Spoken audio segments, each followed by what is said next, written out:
Hi, this is Evie, and also known as Crystal Moon, and I'm doing my first vlog, and I decided to do it on saving Mr. Banks. Okay, before I get started, I'm going to make it abundantly clear. I adore and love this movie. Like, really love this movie. It not only exceeded my expectations, but blew me away in the process. And I highly recommended it to anyone who said they were going to go see it. I recommended it to my friends, to my family, my aunt, who I am very close to. I told her to go see it, and she was also not disappointed. But there's not to say it didn't have some, little hiccups here and there, but that's besides the point. For the most part, when you see it, you need to actually understand a little bit of the history, and that, yes, Walt Disney and P.L. Travers did not get along. Not really. Every single turn, they were overstepping each other's bounds somehow. He wanted her movie because he made a promise to his daughters, and he tried to keep it, and he held on to that for over 20 years. She refused to give the rights because she did not want a movie on it, because she did not want Walt Disney to do what he does best, which is make it whimsical and magical and whatever else is going on in her head. No one actually truly knows. But they captured it very well, and they didn't do the typical Disney route. They actually took it in a mature way, and that really helped and surprised me. So, if you're a fan of Tom Hanks, highly go see it. My aunt is a fan of Tom Hanks, and that was the main reason she wanted to go see it. Honestly, I'm kind of a fan of Tom Hanks. It's like a hit and miss for me. I know she adores him. I don't personally. I love Emma Thompson because so far every character I've seen her play, she has done amazing. So, what I thought of the story was basically that they executed it in an interesting way. They handled the flashbacks well. I'm never going to deny that. Once in a while, the flashbacks did get a little either in the way, or they had no purpose, but they had purpose to the character. They had purpose to what was going on. Like, the best example of a flashback that made sense to me was when they were doing the scene for the bank, and while they were singing the song, I can't remember the song to save my life. While they were singing the song that Mr. Dawes sings, she was remembering at the same time her father giving, coincidentally, that same exact speech. Now, it's those kind of things that made it work really, really well. What didn't make it work really, really well is certain scenes that really came out of nowhere, like her just being a kid randomly for absolutely no reason. Now, again, my opinion, that's how I felt about it. Another thing is where now this one hit close to home for me. A lot of people didn't like it because they said it didn't seem realistic.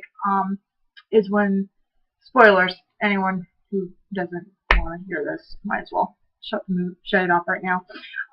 There's a scene where her father is dying of consumption, and he knows he's dying of consumption, and he tells her, sends her off on the most pointless errand just to go get pears, or it was pears. And I've heard a lot of people say that they don't like that scene because it makes no sense. Why would he notice his daughter away? And for me, that hit close to home because of my personal experiences with my mother. So for me, that scene was very emotional, it was very well done, and it was very realistic. That I appreciated more. Putting all that aside, characters, Walt Disney himself. I liked that Tom Hanks took him seriously and that he did not try to add insult to the character. He got that Walt was compassionate, he was a good boss, he was rough if he needed to be, He was stern. He did not like causing confrontation, but he had no problem stabbing you in the back if he absolutely felt like he had to, which he did in the movie. They showed him swearing. Well, kind of swearing. It's a damn and hell is considered swearing, but back then it was. Smoking. They actually showed him smoking. That I loved the most. They showed him drinking. And they actually showed that he did not like smoking around people, that he preferred to keep it off to the side and away from his employees.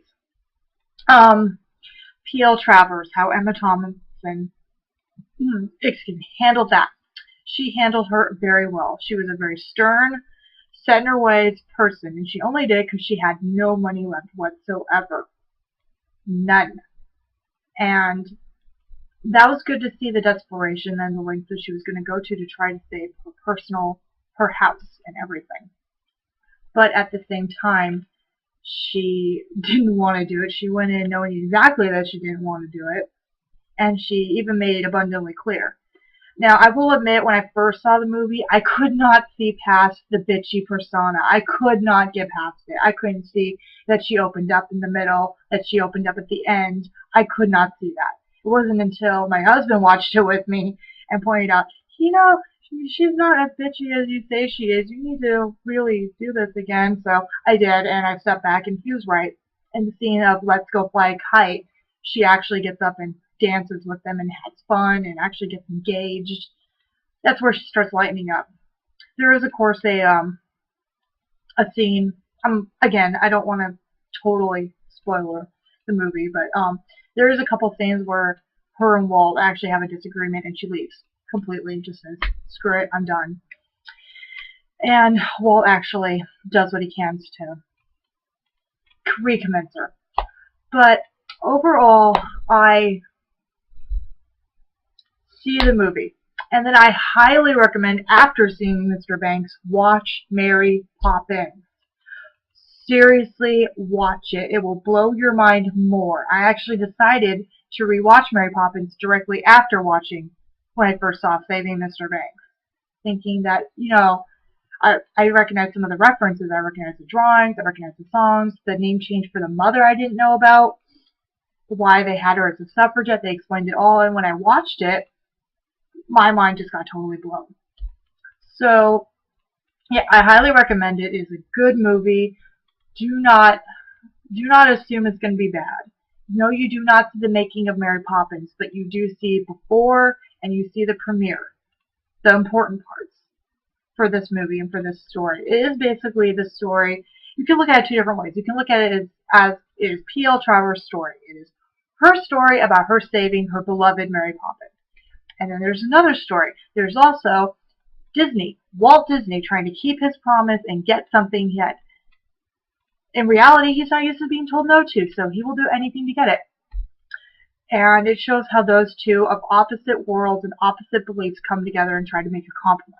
And it is very well done. I love it. Highly recommend it.